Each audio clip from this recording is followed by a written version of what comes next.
The Oaks, a house in the country which I rented for the summer. As an author, I write tales of mystery and murder.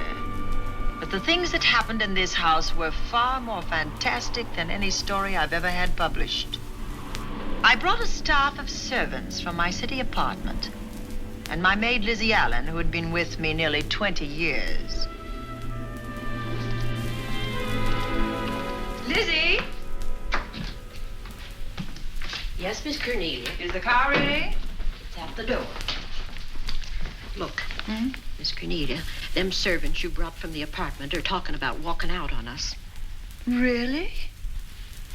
Well, I know they don't like it here, but I didn't think it was that bad. Well, they've been hearing things about the killer that the police call the Bat and the murders that he committed here this past winter. Now people are saying that he's back again. Well, how can they be sure of that? Has he committed another crime? No, not yet, but that ain't saying that he won't. Here's something else. You've heard about the bats they have here. Animal bats, the kind that fly. Yes, yes. Look what it says in this magazine. This is a report from the State Health Department, and it says some of them bats is rabid. Well. And that ain't all.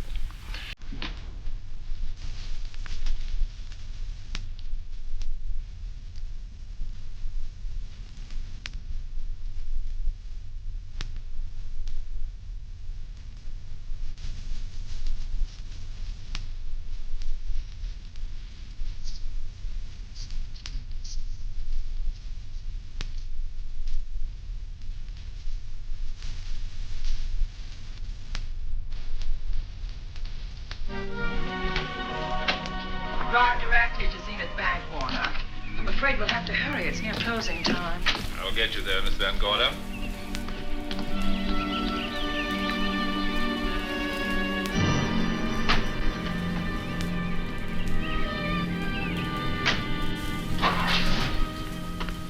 Thanks again.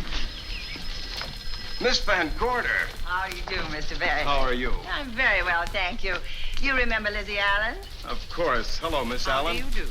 So you're spending the summer with us again? Yes, yes. I've leased the Oaks, the home of your bank president, John Fleming. I heard you had. I was surprised. Why? Is there something the matter with it? No. I was surprised because Mr. Fleming said he would never rent it. Oh? Well, I rented it from his nephew, Mark Fleming, who has the real estate office here. He said his uncle would be gone the entire summer. Well, that's right. Mr. Fleming's in the North Woods now with his physician, Dr. Wells. Oh, pardon me. Dale, I want you to meet my wife. We were married at Christmas time. That must have been nice. Believe me, it was. Oh, here she is. My wife, Miss Van Gorder, Miss Allen.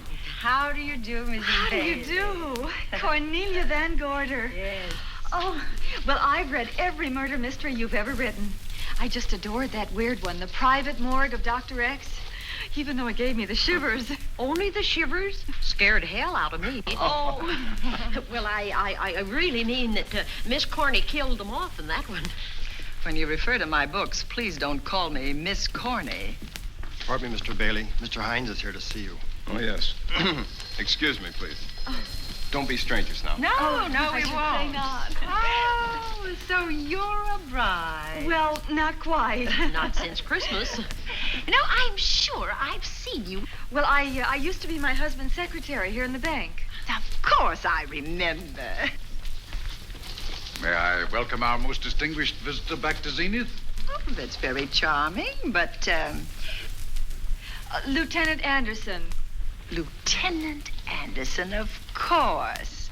Chief of Detectives of the Zenith Police Department. This is Miss Allen. Miss Allen? How do you do? Lieutenant Anderson is one of our favorite citizens. He's on the bank's board of directors. Not bad for a policeman. You must have made a good thing of it. Well, I saved my money, if that's what you mean. It's near closing time, and I've got some business in the safe deposit vault. Please come and see me, Mrs. Bailey. Oh, I'd love to. And you, Lieutenant. Thank you. Goodbye. Goodbye. Nice to meet you. My, what a charming woman. She moved into the Oaks just the other day. That house is a proper setting for a writer of mysteries. Oh, it certainly is. Vic, what's the matter? Come in here, both of you.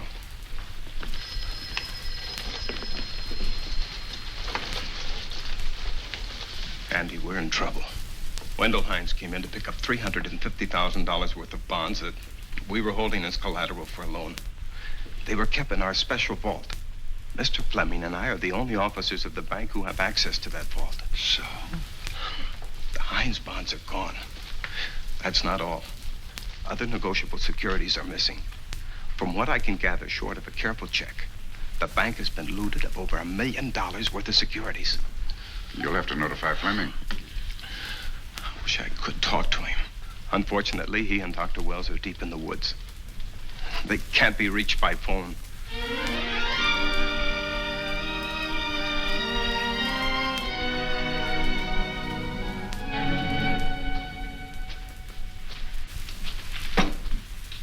What is it?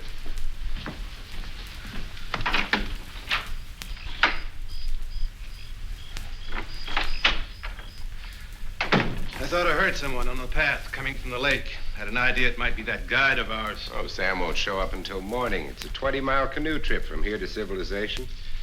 5 will get you 10. Sam has a message for me.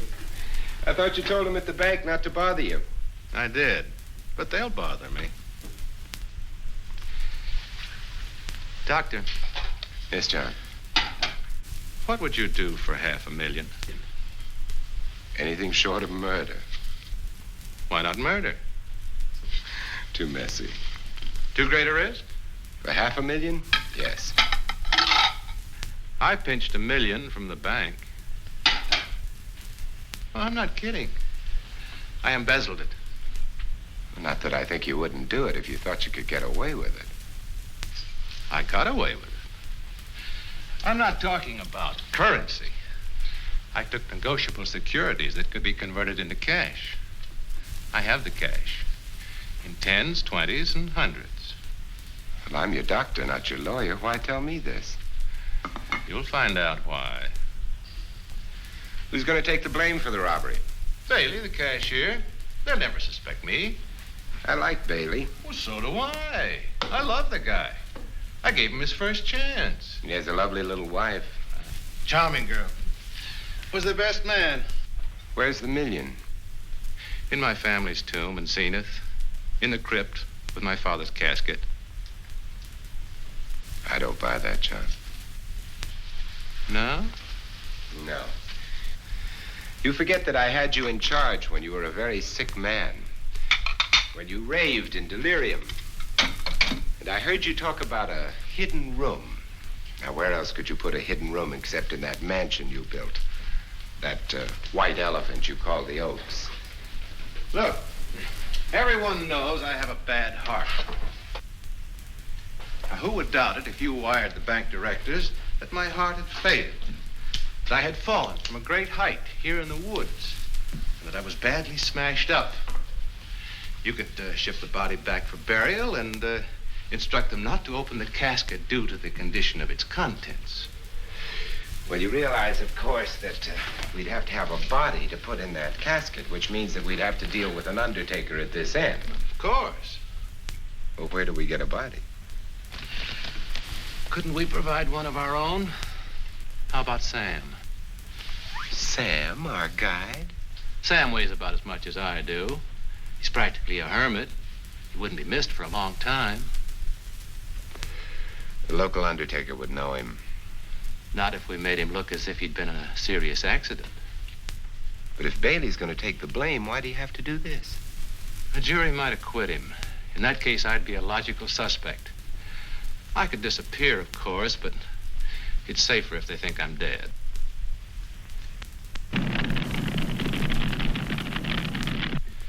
What if I don't go for this deal? In that case, it would be too bad. You mean you'd kill me? What else could I do?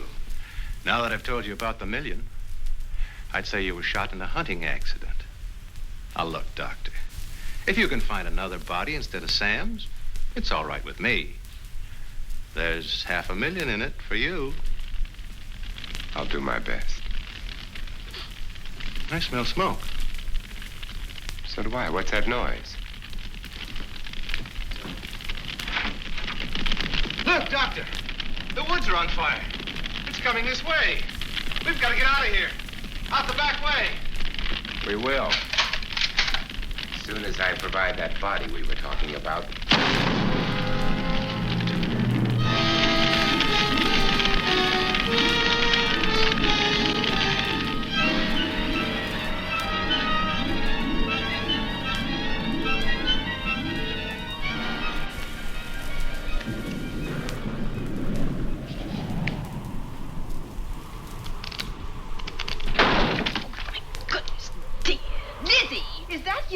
Yes, Miss Cornelia. There's a storm coming up, and it's gonna be a snorter. The wind nearly blew the door off its hinges. Well, that noise blew my game higher than a kite. I think I've lost some of the cars. Oh, I'll get them for you. Oh, I see you found the paper. Drat that paper boy, scooting by on his bicycle, just chucked it into a clump of bushes and let it go at that. For land's sake, Mr. Vic Bailey's been arrested. Oh? Victor Bailey, vice president and cashier of the Zenith Bank, was arraigned before United States Commissioner Alvin Fielding, charged with the embezzlement of over $1 million. I can't believe Vic Bailey had anything to do with that robbery. Oh, well, I see our landlord is home again. Landlord? Mr. Fleming. Dr. Malcolm Wells is back in town with the body of John Fleming, president of the Zenith Bank, who was killed in a forest fire. Mr. Fleming will be laid to rest in his family's tomb on Friday. And I hope he stays there. Oh, why shouldn't he? Well, this is his house. And ever since he died, some funny things have happened here. For instance? The housekeeper, the cook, and the butler said that they heard strange noises at night. And the upstairs maid swore that she met a man without a face coming up the back stairs. Oh, so that's why they quit and left me to run this place without a staff. They didn't tell you, Miss Corney, but the truth is they was scared to stay. But you're still here, Lizzie. Haven't you seen anything? No. No, and even if I had, I ain't afraid of ghosts. They're afraid of me. Honest, Miss Corney, a spiritualist told me once that ghosts was allergic to me. But this Bat feller they keep talking about in the paper, I guess he'd be different. No, I don't think you would have the same effect on him. Oh, dear. What are they trying to do? Drive people away from this part of the country? Why, what does it say about the bat? Specialty seems to be killing women. My goodness, 2 of them in one night. All his victims died the same way, like their throats had been ripped open with steel claws. That's a charming little caper. I'll have to try it sometime. In a book.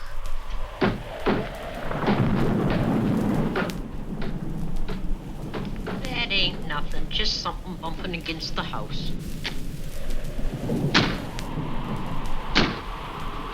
That's just the wind banging a door. Pay no attention to it. Listen to this. One of his victims, who lived for a moment after she was found, described the bat as a man without a face. Honest, Miss Corney, I think that woman must have been exaggerating.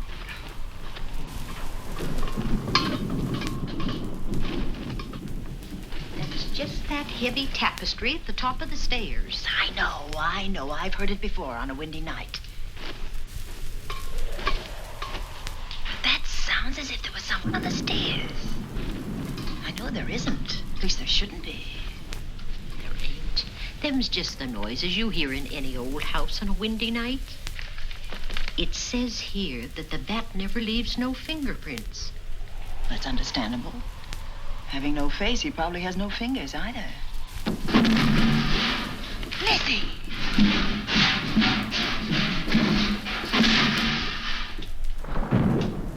And that, I suppose, is the cat dropping its dentures. No, I don't think so. But I think it's something should be looked into.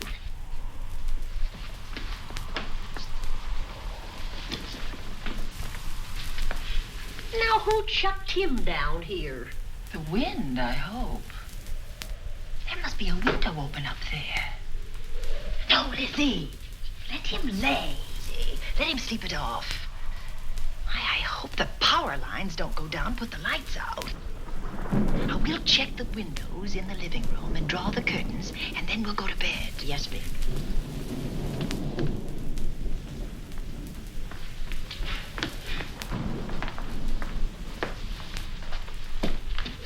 I won't be a minute.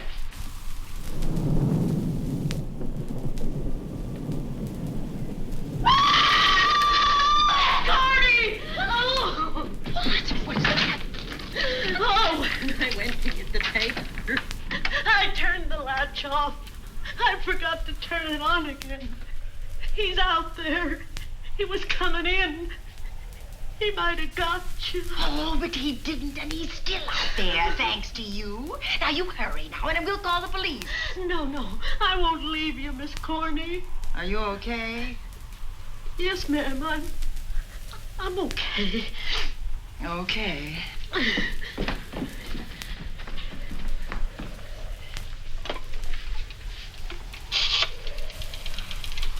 Operator? Give me the police department, please. Zenith Police Department. This is Cornelia Van Gorder. I'm living at the Oaks. We know about that, Miss Van Gorder. Just a moment ago, a man tried to force his way into this house. You're not alone there, are you? What about your servants? Well, I have none except my chauffeur, and he's away. He won't be back until the morning.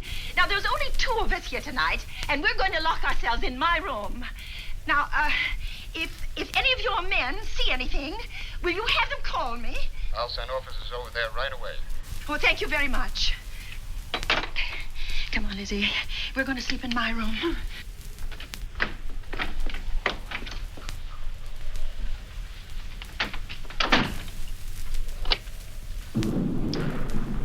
Well, nothing can get at us in this room now, I think. This door seems good and solid. Like the door to a tomb.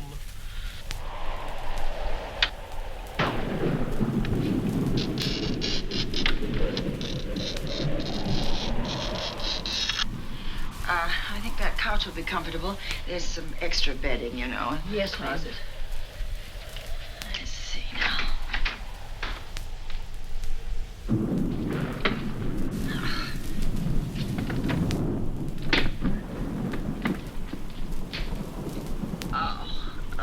Huh? No bolt. Well, that's not so good.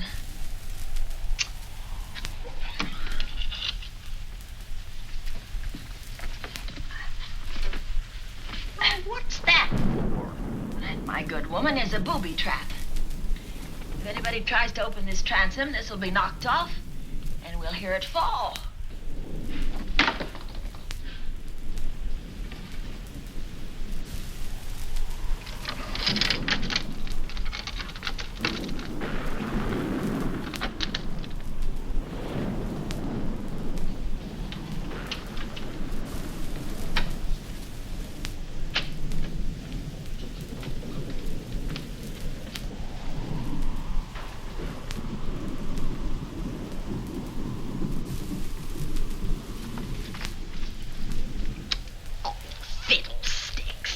I forgot my night things, my robe, my gown, and my slippers. I'll go get 'em now. Now, wait a minute, Lizzie. I'll go with you. Now, don't you bother, Miss Cornelia. My room's just down the hall. Lizzie, I told you to wait. It's all right. I'll only be a second. Get in here. Get in here.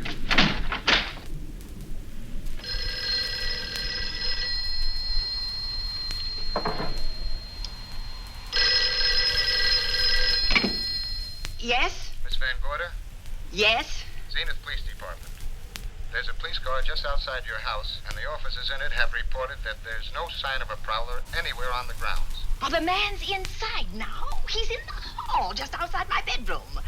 Have your men break through the kitchen door and search this place from top to bottom. Okay, Miss Van Gorder. Sit tight. I will. I have a gun, and I know how to use it.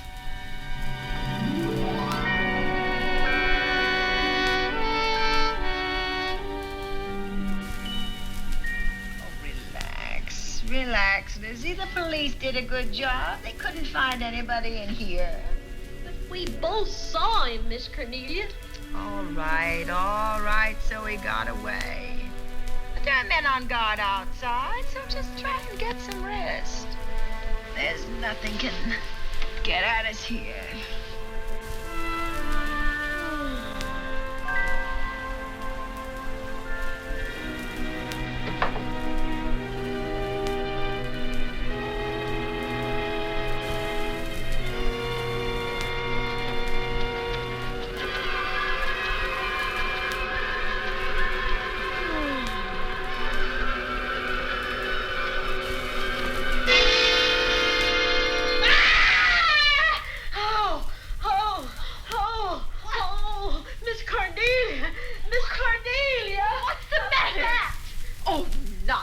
You've had a nightmare. Maybe I did. But there was a bat and it bit me. And it flew in that closet. Oh, good gracious, Lizzie, you're right.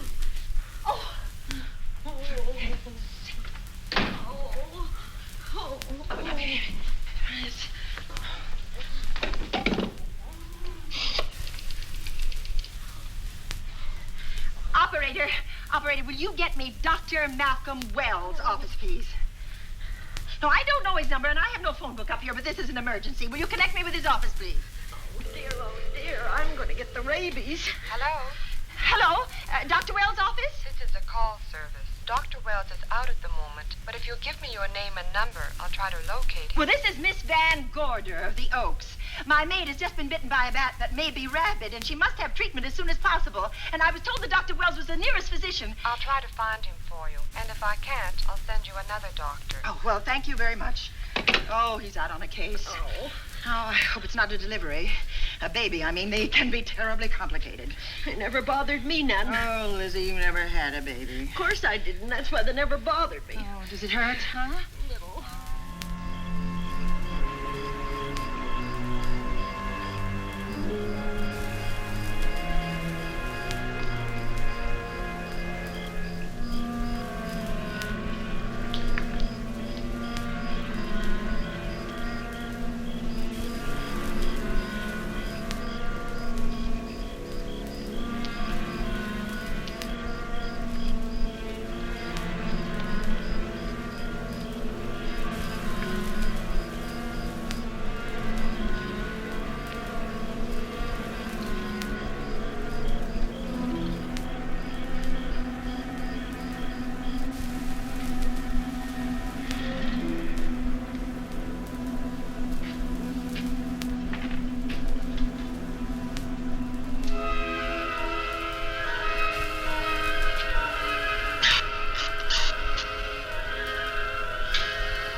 Dr. Wells? Are you there, Dr. Wells? Are you there, Dr. Wells? This is the operator. Your call service is on the wire. It's an emergency. This is Dr. Wells. This is your call service, Doctor. Oh, hello. I was just doing an experiment. I left the receiver off. That's what I thought, but I kept trying. Miss Van Gorder at the Oaks called and said that her maid had been bitten by a bat, and she's afraid it might be rabbit. What? Oh, all right. Tell her I'll be right over there.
Who's there? Dr. Wells. Come in. Good evening. Oh, I'm so glad they found you, Doctor. Well, I reached my office shortly after you called. How is your maid? Is she in any pain? No, she doesn't seem to be. Did the bat get away? No, I believe it's still in my bedroom. Oh, good. I'll want to examine it. There you go, Miss Allen. Now you'll feel better? Doctor, have I got the rabies? Well, I can tell you better after I've examined the bat's brain under a microscope. That thing's got a brain? Oh, you'd be surprised. Well, where is it? I think the little darling is in that closet. Oh. You know, it's a pity you leased this house, Miss Van Gorder. Why a pity? Well, my dear lady, I don't want to alarm you, but... Oh, well, after tonight, nothing can alarm me. Yes, I understand. It must have been terrifying. So many unexplainable things have happened here. There's something about the place. Your servants must have sensed it when they walked out on you. An apprehension of disaster. Well, let's see. Aha! Yes. There he is. All right, now. Take it easy. Nobody's going to hurt you. Quiet now. Quiet.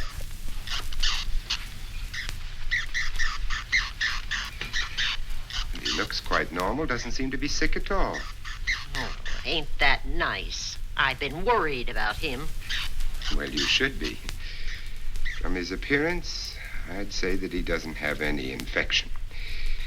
In which case, you've had a narrow escape.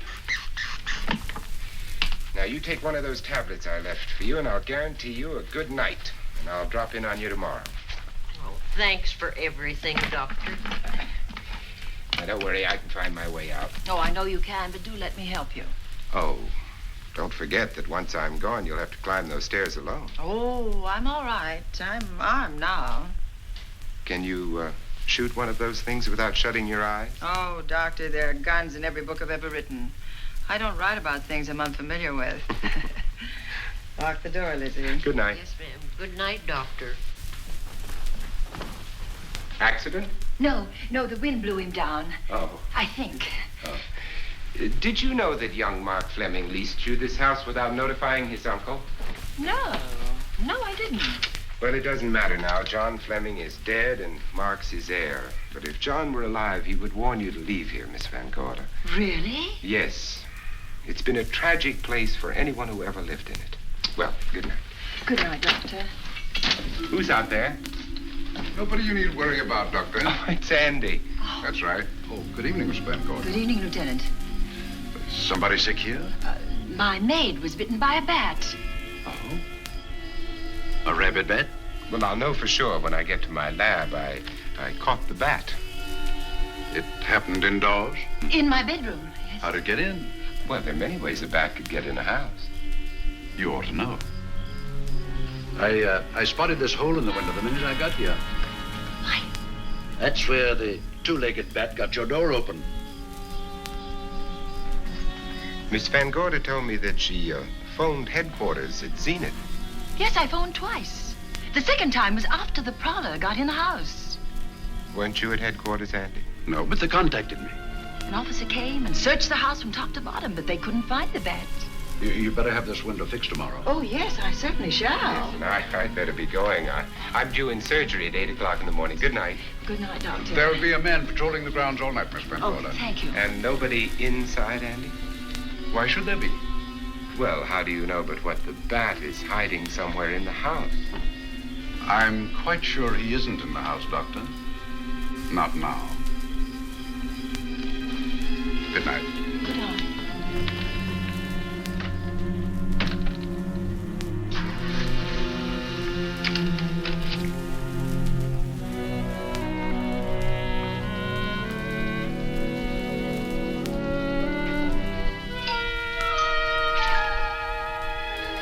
Hi, Andy. Hello, Mark. Well, congratulations. Real estate business must be picking up. New office, new furniture. New deal. How do you like it? Looks expensive. Are you squandering your inheritance? Oh, I haven't got it yet. Well, the paper says John Fleming left his entire fortune to you. Funny thing about that entire fortune is that we can't find it. No kidding. Oh, all Uncle John had in his bank account was a couple of $100. And his safe deposit box was empty. If we don't find that missing million, mine will be empty, too. How come? Well, all my savings were invested in Zenith Bank stock. The examiners won't certify the bank is solvent until those stolen securities are found. So the stockholders have voted an assessment that'll wipe some of us out. It's a cinch those securities have been converted into cash. And if I can't find that cash, I'm sunk. Well, where are you going to look for it, Andy? Here in Zenith. Your uncle wouldn't take $1 million on a hunting trip, would he? You suspect Uncle John? Why, Andy, he founded the Zenith Bank. That'd be like robbing the family tomb. You think he wouldn't? Well, besides, Vic Bailey's fingerprints are all over the vault. Now, they didn't find any of Uncle John's fingerprints. Because he wiped them off. Can the defense prove that? They'll try to. Judy Hollander, Bailey's secretary, is a defense witness. And they believe her testimony will have a powerful effect on the jury. Oh, well, she has a powerful effect on me. Judy's a doll. Here's the book you mentioned, Judy. It's your newest one. Yes, it's just been published. You can have that copy if you wish. Oh, it's a first edition and you've signed it. Yes, of course. Thank you so much. May I serve tea now, Miss Van Gorder? Yes, please do, Warner. Thank you. Well, I see you've engaged new servants. Yes, of course. Well, how did you persuade them to live in this house? Well, Jane Patterson, my new housekeeper, knows this house better than you do, Doctor. Oh? She worked for John Fleming. And Warner was my chauffeur. Chauffeur turned butler? Yes, incredible. He can play any part at a moment's notice. Did you get a plumber, Warner? No, we can't get a plumber for 3 days, madam. What about that leaking pipe? The basement will be flooded in 3 days. The pipe is no longer leaking. You mean it's dried up of its own accord? No, not quite. I packed the elbow where the water was coming out. Packed the elbow? Oh. Thank you, madam. Now, there's a character. How long did you say that he worked for you as chauffeur? About 3 months. Well, I hope he doesn't have a police record. My dear Dale, it may interest you to know that the last night of his life, John Fleming told me that he loved your husband like a son. If Fleming were alive today, he would be fighting to prove Vic's innocence. Could Mr. Fleming prove his own innocence? Miss Van Gorder, can there be any doubt about it? There will be when Miss Hollander testifies at Vic's trial. Oh? You know something that we haven't heard yet, Judy? Something I saw with my own eyes. She's not permitted to say what it was. My dear girl, I wouldn't think of asking her. But let's assume for a moment that Fleming did steal the $1 million. Now, what would he do about it? Where is it? Hidden someplace where he could lay his hands on it without getting caught in the act. Now, if I was writing this, instead of living in the middle of it, I'd hide it right here in this spooky old house. Under a loose floorboard or up a chimney? If Mr. Fleming had the nerve to steal $1 million, he'd make his plans well in advance. I'd say he'd prepare a place to hide it. Possibly when this house was being built. Now, I rented this place from Mark Fleming, his nephew. I wonder if he'd have the floor plans. I'll ask him. Yes. Lizzie, will you bring Mrs. Bailey the phone? Oh, you ask him now. Okay. His number is Summit 7537. Oh, thank you, Lizzie. Summit 7537. Not bad, eh, Andy? That means new business. Now, you see, somebody wants to buy a house. Mark Fleming speaking. Oh, hello, Dale. Well, hang on a minute, honey, while I see if I have him. It's Dale Bailey, all excited. Miss Van Gorder wants to know if I have the floor plans of the Oaks. Now, what would she want with the floor plans? Well, she suggested to me that your uncle might have hidden the bank loot there. Are the plans here? Well, they're somewhere in the house itself. Wait a minute, there is a place where Uncle Johnny might have kept those blueprints. What place? Well, I heard him talk about it a good many years ago. I can't be sure of the exact location. Anyway, I don't think the old boy had the guts to steal $1 million. But if I find those plans, I'll let you know, Andy. Hello, Dale. Look, honey, I haven't seen those plans since I was a kid, but I'll come over tonight and maybe we can find them. Thank you, Mark. We'll expect you. He seems to think they're here in the house somewhere. He's coming over tonight. Well, that's good. Dale and Judy are my house guests for the weekend. Would you like to have dinner with us tonight? Oh, no, thank you. I couldn't. I still have a few calls to make. You know, if Judy's testimony is going to clear Vic Bailey and implicate John Fleming, others may get the idea that there's buried treasure in this house. Don't even mention your testimony until you're actually on the stand. Oh, I won't. That's a smart girl, Judy. And a very lovely girl. Well, good afternoon, ladies. Goodbye, Doctor. Dr. Wilbur. Come on, girls, let's go.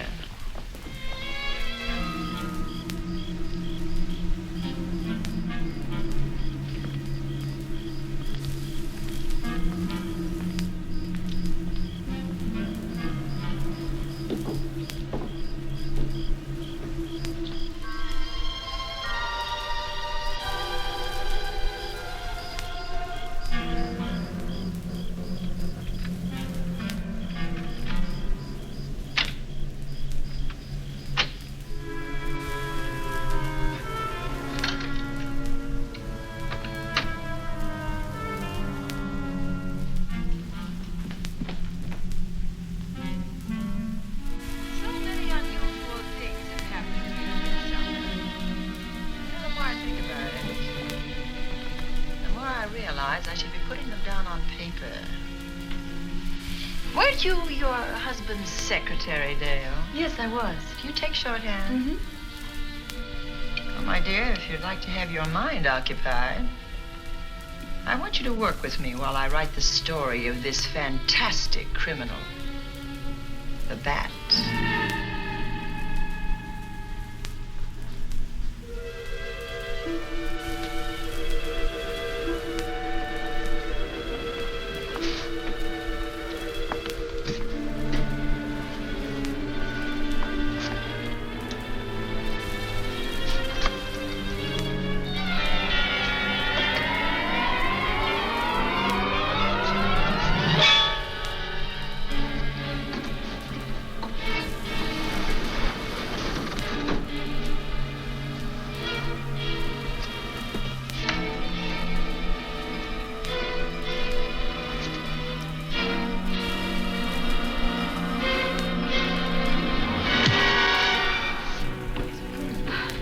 Wonderful dinner.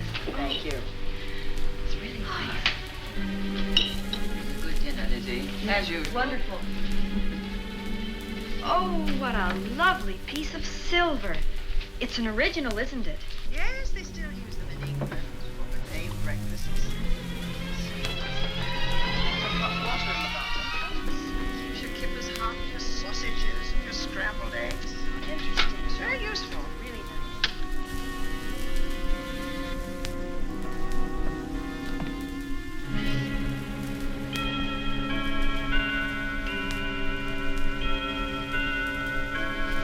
That clock hasn't struck the hour in the last 10 years, if I'm to believe what Mark Fleming told me. Why is it angled away from the wall like that? I don't know. Somebody must have moved it. Lizzie, very likely when she was dusting. Wait a minute. Did you know there's a door in this paneling? No, I didn't. Oh, My gracious, so there is. maybe it opens to a secret passage. Well, certainly to a secret something. Right? Who knows, girls? We'll be about to stumble on that missing million. This is There's a panel. There must be some gimmick to it. There always is. Yes, it moves. It moves. It moves. Oh.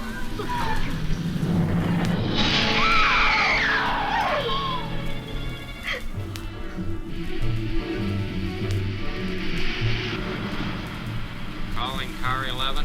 Calling car 11. Proceed to the Oaks in Zenith Township immediately. A homicide has been reported. Okay. Proceeding to the Oaks. Notify the county coroner, Dr. Wells. Tell him to come to the Oaks at once.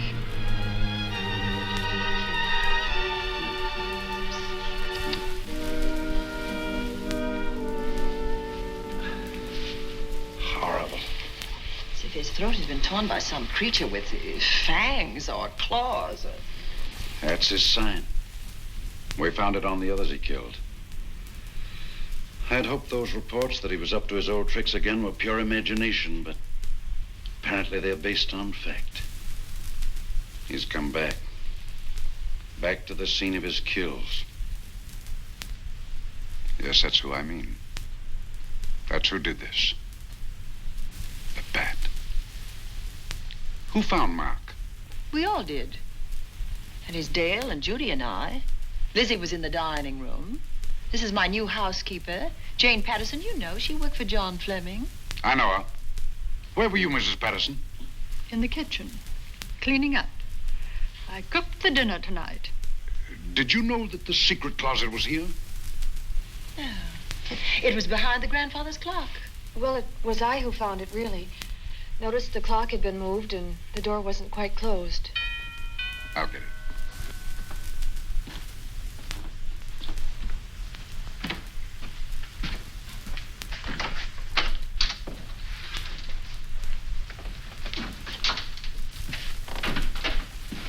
Who is it?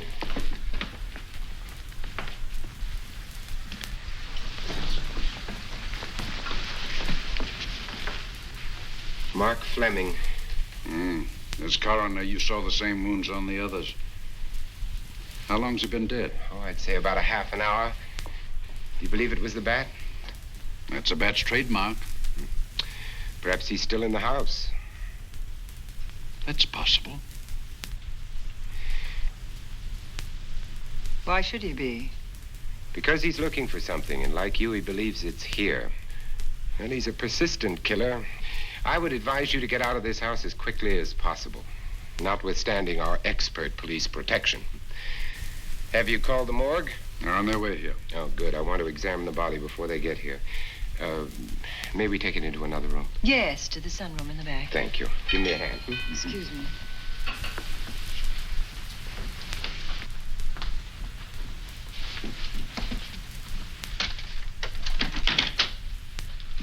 Oh, Warner, where have you been?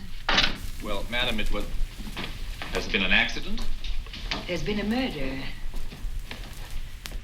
Mark Fleming, the young man from whom I leased this place, was killed here tonight. They know who did it? Well, they believe it was the bat. I'm sorry I had to use the front door, Miss Van Gorder, but I forgot my keys, and when I rang the bell at the kitchen door, there was no response. Oh, this is Warner, Lieutenant. He's my butler. He was my chauffeur. Why'd you promote him? Well, it's very difficult to find a butler. They don't like service in the country. Have you been a butler before? I've served in many capacities, sir, but this was my night off, and I forgot my keys. I heard that part. What time did you leave the house tonight? Oh, about 6:30. I had dinner at Wiley's Roadhouse. Can you prove where you spent the rest of the evening? I can try. Try hard. And don't leave the house. I'll get to you later. Very good, sir. I shall be in my room, Miss Van Gorder, if you need me. Yes, Warner. Surely you don't think he's... Warren and I have met before. I can't recall where or when, but I will.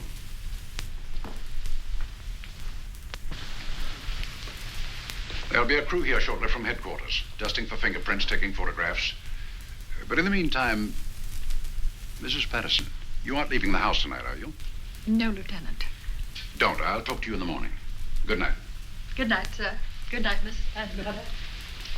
Dale, I was with Mark Fleming this afternoon when you talked to him about the floor plans of this house. I heard him tell you he was coming here tonight. Dale called him at my request. She told me he was coming. Who else heard her tell you that? Judy, Lizzie. And that nice Dr. Wells. Dr. Wells. There are a few killers who kill for the fun of it. The bat very likely is a mental case, and I'm convinced that his crimes are motivated by his mania for personal gain. There's $1 million at large, and he's going to keep on hunting for it until he lays his hands on it. Now, these young ladies are staying here tonight? Yes, they're my house guests. Well, when my crew arrives, we'll be busy for a while, so I'd suggest that we go to our rooms? That's a very good idea. Come on, girls. What about a police guard for this house tonight, Lieutenant? You've got one. I'm going to cover this place tonight from the attic to the basement. If the bat makes another call, I'll have a little surprise for him. Who is he? Have you any idea?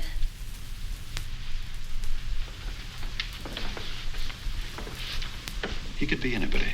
So far, there are clues to his identity, but nothing we could take before a jury. I'm afraid we must look higher than the criminal world. He may be a merchant, lawyer, doctor, scientist, one of the pillars of his community. Ladies, lock your doors tonight. Stay behind them. I promise you you'll be safe. Good night. Good night, Lieutenant. Good night.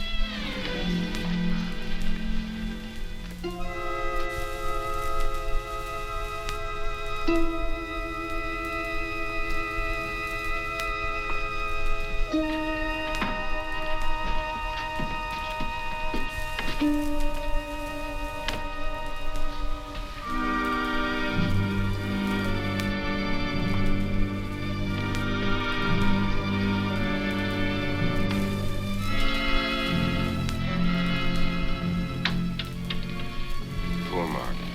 Yeah, it's a pity. So young. Well, Doctor, do you agree it was the bat? In my report, I shall say the death was caused by the same technique used in the other killings. A paralyzing blow to the throat, followed by severe lacerations of the jugular, resulting in excessive hemorrhage. In a layman's language, he didn't know what hit him. Oh, he knew. But he didn't have time to think about it.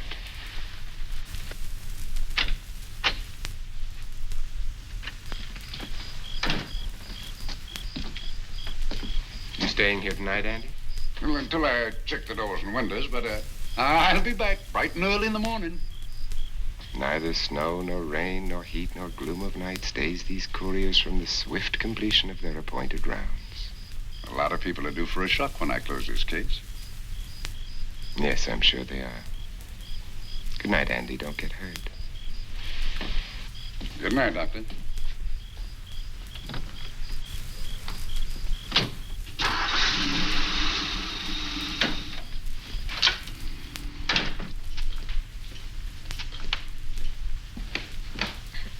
You know, I think we'd better let you get some sleep. Oh, Lizzie and I share this room for mutual protection. You know, one night, a storm blew the wires down, put the lights out, and I went out the next day and bought a half a dozen of these things. You better take one with you, Dale. Oh, thank you. We'll go across the hall now. Are you sure there's nothing else you need? Oh, no. Quite sure. We'll be all right. Well, if anything bothers you, you just sing out, and 2 strong women will come to your rescue. Oh, nothing will bother us. Not with Andy on the job. No. Well, good night. Good night, Miss Van Gordon. See you in the Don't worry, everything will be all right. We won't. Good night. Good night.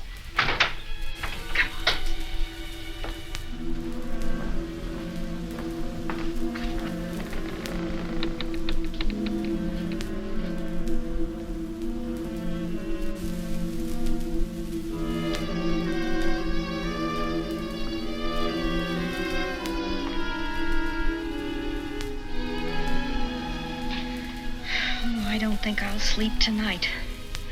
Me neither. All I can see is poor Mark Fleming staring at us. I thought that when people died, their eyes closed, as in sleep. Don't think about it. I'll bet you're thinking about it. No, I was thinking of my poor husband sleeping in jail tonight. Oh, Judy, I love him so much.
What's that noise?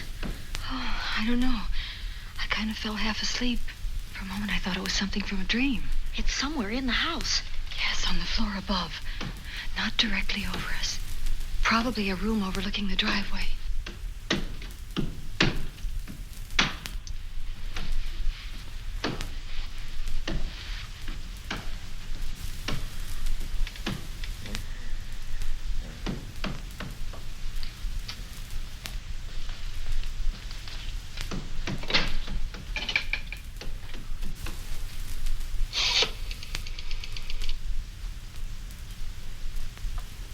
Should we call Miss Van Gorder? She'll hear it. How can she help but hear it? Oh, besides, we don't want her to think we're a couple of hysterical women. Well, I'm about to become one. Dear. I've had it for one night. Dale, you're not going out in that hall. I want to know what's happening up there. But Lieutenant Anderson said if we stayed behind our locked doors, we'd be safe. Vic isn't safe locked up in that jail. Suppose that stolen money is in this house. Mark Fleming seemed to think it was. Maybe that's what somebody's looking for. Oh, for heaven's sake, don't you hear that awful noise up there? Now, Lizzie, you've just got to stay awake. The house phone and the outside phone wires have been cut, and we can't get help. Where's that policeman? Oh, I don't know. Something must have happened to him. Now, go on, get on your robe. Oh, Dale, please don't go up there. I've got to. Think what it could mean to Vic. Now, you stay here. Oh, no. If you go, I go.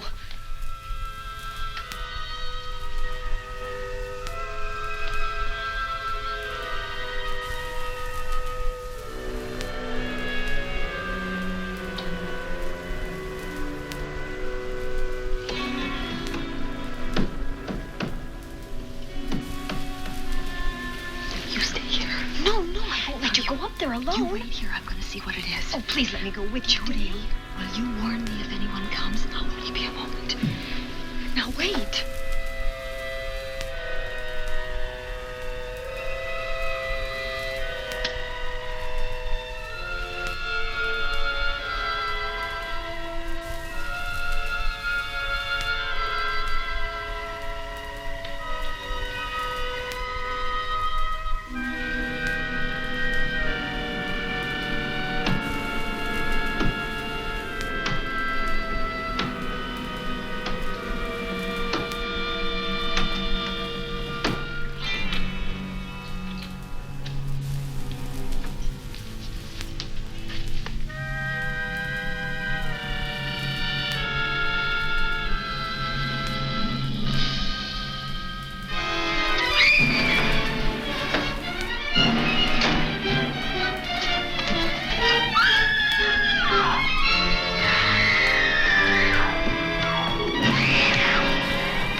Give her to me. I'll look after her.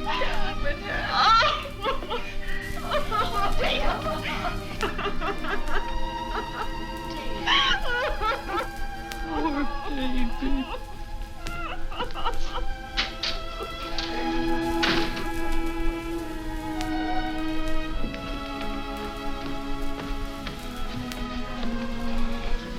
Judy.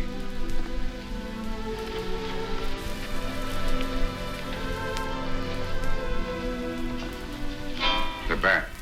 Yes, the bat. He caught her at the head of the stairs. We saw him rushing down the stairs as we came out of the room. I hurled that after him. I hit him, I believe. I'm going to cover this place from attic to basement, you said. Well, what were you covering when that poor child was murdered? Where were you? I saw a man outside in the grounds. I went out there and hunted him. I heard him in among the trees, and so I followed the sound of him as far as the brook down near the back road. And then I lost him. I'd rather give my own life than have this happen to Judy. But I told you to stay in your rooms and lock your doors and stay there. What was she doing at the head of those stairs? That was my fault.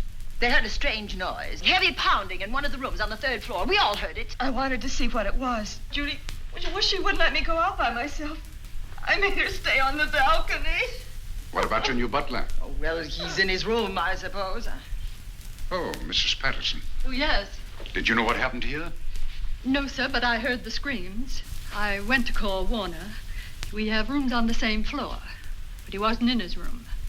His bed hasn't been slept in. If Mrs. Patterson heard the screams, Warner could certainly hear them. You're quite right, sir. I heard them. Oh, you did? And where were you? Outside in the grounds. Miss Holland has been murdered. No. Oh, so you're surprised. Shocked. Well, I've seen better performances. I remember you now. Your name's not Warner. I've got a circular in my office with your picture on it. The Chicago police not so long ago were hunting for you in connection with the robbery. You're right again, sir. And they found me and they tried me and I proved my innocence and I was acquitted. That could have been a lucky break. Where were you when this child was killed? I told you before, sir. Outside. What were you doing there? I was following you. I saw you leaving the house and it seemed that you were hunting someone. I thought you might need some help. Oh, yes, sir. I followed your flashlight down through the trees. Then it disappeared. And then suddenly, as I was staring out into the darkness, I was struck by something on the back of the head. The next thing I knew, I was lying on the ground. I realized I'd been knocked out. I wish you had been knocked out. But then we'd have found you with your mask still on your face. You were hit here in this house with this poker as you were rushing down those stairs after that child was killed. Oh, no, sir. You can't pin this on me. I'm not the bat. I've never killed. I couldn't kill. I won't take the rap for this.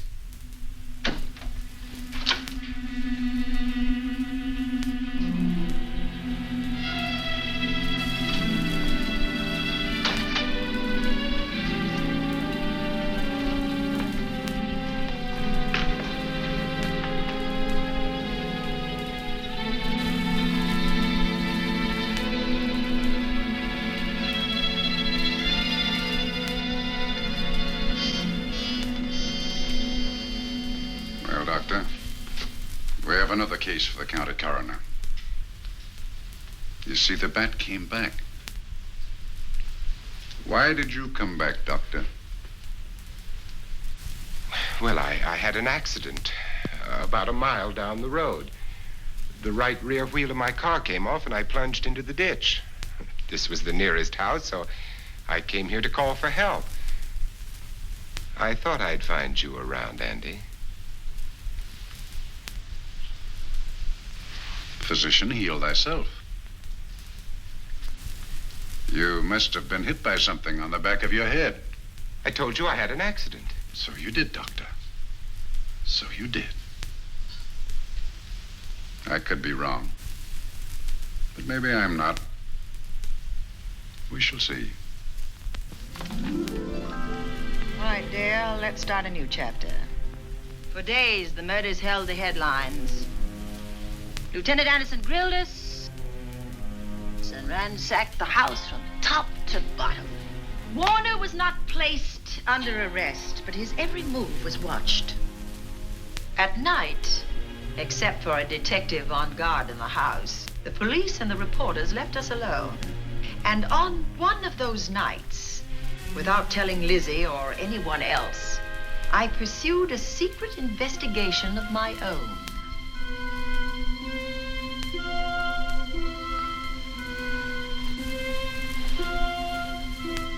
It was in an empty room on the 3rd floor where we kept our trunks and other things.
idea to kill me in my own lab and let people think that I'm the bat. But you had to kill me first. What was it to be, ambush? And clever as you are, you're not smart enough to do that. Nor were you smart enough to find the money, though you came quite close to it. But I know where it is. And when you're dead with that sign pinned on your chest, I'm going to collect it and live happily ever after. He destroyed himself. How true that will be. Well, goodbye, Bat. Here's a serum that will heal you whether you're rabid or not.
Something's wrong. Something's wrong.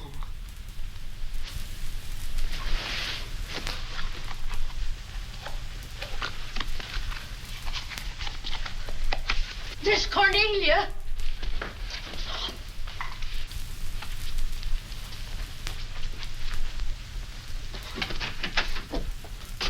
Miss Cornelia!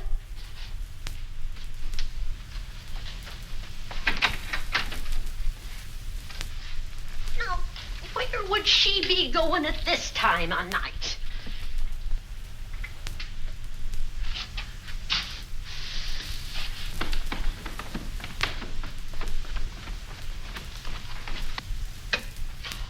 Well, land's sake.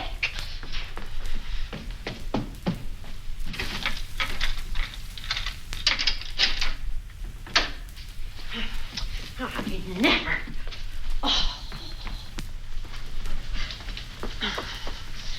Mr. Davenport. Mr. Davenport. Oh, a fine thing. The door unbolted, the chain off, and you asleep on the job. Wait till Lieutenant Anderson hears about this. Come on, wake up. What's the matter with you? I don't know. My head hurts. My whole body's numb. Here, take a sip of this. Try to snap out of it. I'll be back in a minute.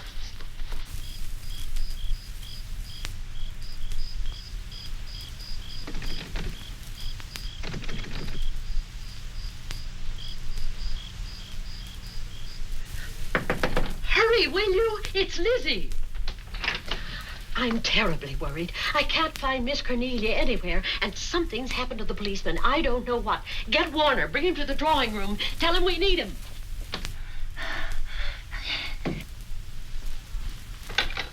Are you all right now? Yeah, I'll be all right in a minute. I remember now. I took a drink of wine from that decanter there. Miss Van Gorder told me to help myself. She wouldn't put nothing in it? Well, somebody did. Somebody who knew I was on duty here. Then it was somebody that got Miss Van Gorder. I can't find her anywhere. Upstairs, downstairs, or in the basement. I told the housekeeper to get Warner. Lieutenant Anderson will want to know about this. Hello. Yeah, this is Davenport at the Oaks. We've got trouble here. Well, for one thing, I was drugged. Yeah. but I must have been knocked out because the maid tells me Miss Van Gorder is missing. Well, you better call Anderson and let him know. He's not at home. Well, where is he? Out on a case? What case? Dr. Wells. What else did they tell you about it? Oh, hurry, will you? We've got to find Miss Cornelia. Okay. Lieutenant Anderson is out on a case. Dr. Wells was found dead in a room next to his garage, murdered. Dr. Wells? There's something queer about the killing of Wells, but headquarters won't talk about it. Lizzie, Warner isn't in his room. There's no sign of him anywhere. And I was supposed to keep an eye on that guy. Where's Miss Cornelia? That's what I want to know. Wait a minute. Didn't you say that the chain and the bolt were off of the front door? I certainly did. Well, maybe Miss Van Gorder went outside. Oh, she never would. We better look. I can't breathe. There's no air.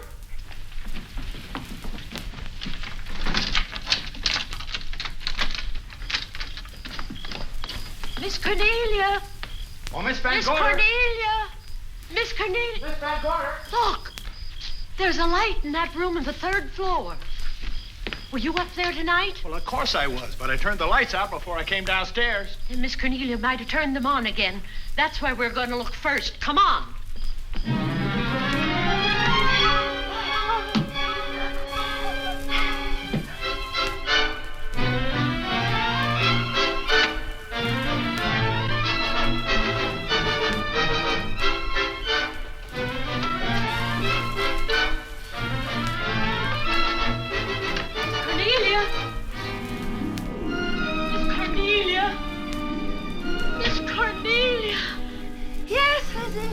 I'm here. Right here. Come to the mantelpiece. Here we are, Miss Van Gorder. What do we do now? Over the mantel, there are 5 panels. Strike it with your hand.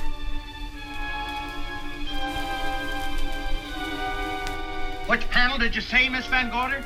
Oh, I can't. I just can't. Miss Van Gorder, which panel? We couldn't hear you. She said strike it. What difference does it make which panel? Strike them all. Look.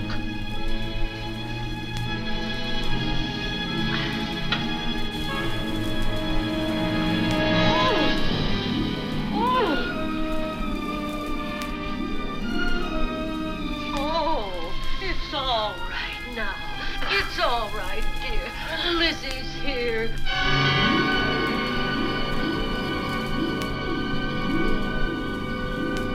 Feeling better? Yes, much better. We'll take you to your room. Oh, no, you won't. I'm going to stay right here. I'm quite all right. Oh, how blessed it is to breathe without an effort. You know, no one knows how sweet the air can taste until someone shuts it off for a moment. That room is just like a box. When the mantelpiece closed, it seemed like all the air was drawn out of it. Look, there it goes again. Let it close. I can open it from in here. There's a control panel behind this blueprint.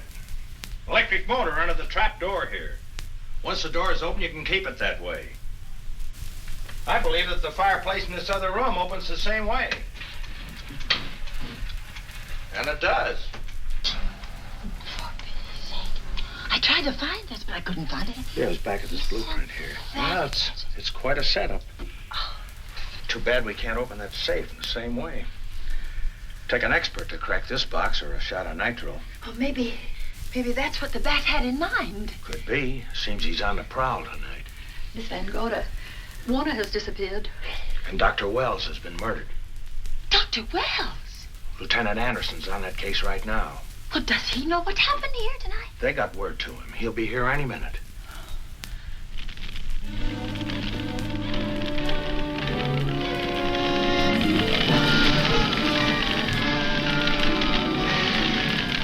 What's that noise? Miss Van Gorder, the garage is on fire. Scott, look at that. Lizzie, put that light out in the other room. Now, where are you going? To report the fire. Well, you just stay right here. But Miss Van Gorder, the garage. Well, let it burn. You watch the stair. Can't you see that fire was set to get us out of the house? Out of the house? Were you talking talking about the... Yes, I'm talking about the bat. Now that the lights are out, he'll think his trick has worked, and we've gone. He'll be here any minute. Well, so will Lieutenant Anderson. I hope so, but the bat will be here first. And he'll kill again if we're in his way. We've got to be as clever as he is.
You'll be safer downstairs. I'll take care of you. Well, the others can go, but I'm going to stay right here. All right, but get out of sight.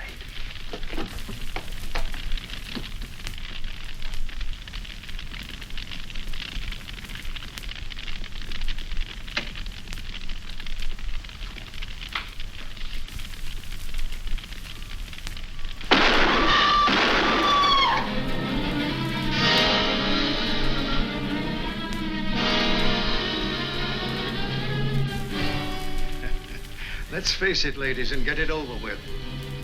Others have seen my face before they died, but I'll have to deny you that pleasure. This would make a good scene for your book, Miss Van Gorder, but I'm afraid you'll never write it.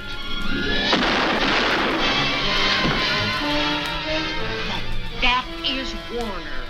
I could tell. You misjudged me, Miss Ellen.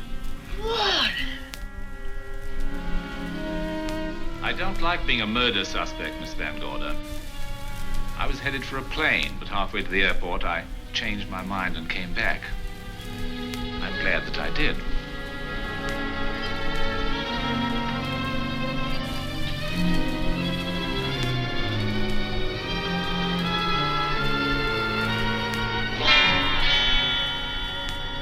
Why, it's Lieutenant Anderson.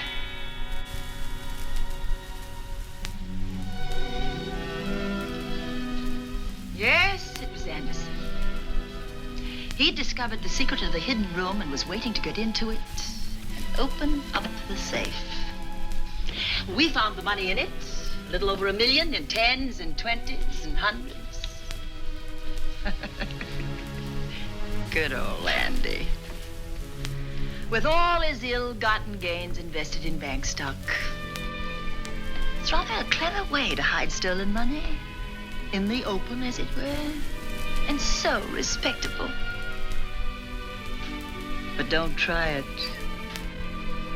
No matter how clever you are, you can't hide murder.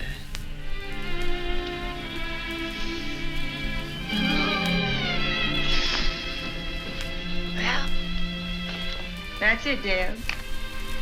That's the end.